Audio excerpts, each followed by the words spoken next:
এরকম মাটির তৈরি জিনিসপত্র মেলাতেই দেখা যায়। হ্যালো এভরিওয়ান, কেমন আছো সবাই? ভিডিওর প্রথমেই বলে নিচ্ছি, বাংলার নববর্ষ 1432-এর অনেক অনেক শুভেচ্ছা। নববর্ষ সবাইকে। অনেকেই হয়তো বলতে পারো নববর্ষ তো চলে গেছে অনেক দিন আগে, কিন্তু কি আর করার, আমি সব সময় লেট রিউ এডিট করতে চলে গিয়েছিলাম আড়াল ঐতিহ্যবাহী মেলা। বছরই আড়াল মেলা হয়ে থাকে, বছর মেলাটা হয়ে থাকে আড়াল জিএল স্কুল এন্ড কলেজে, কিন্তু এইবার হলো না। ঐতিহ্যবাহী মেলাটা 7 দিন ব্যাপী হয়ে থাকে এসএসসি পরীক্ষার্থীদের জন্য। বৈশাখী মেলায় গেলে ছোটবেলার কথা মনে পড়ে যায়, একটা আলাদা আবেগ চলে আসে। বৈশাখী মেলায় ছোটদের জন্য রয়েছে অনেক রকমের মাটির তৈরি খেলনা। ছোটদের কথা কি বলবো, আমার নিজেরই মাটির তৈরি জিনিস খুবই পছন্দ।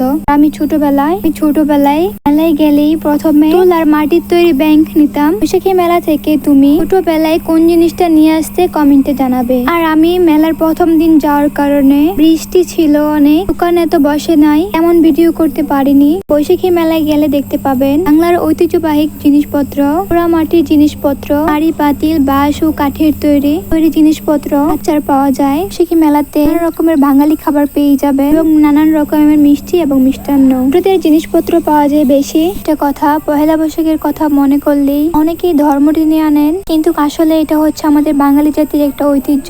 পহেলা বৈশাখ বা নতুন বছর উপলক্ষে একটি মেলা হয়ে থাকে। সকলের পরিবারের মাঝে একটি উৎসব বিরাজ করে। আমার মনে হয় এখানে ধর্ম টানার কিছুই নেই। গাজীপুর জেলার নরসিংদী সহ প্রতিটি জেলায় পহেলা বৈশাখের মেলা অনুষ্ঠিত হয় প্রতিটি বছরই।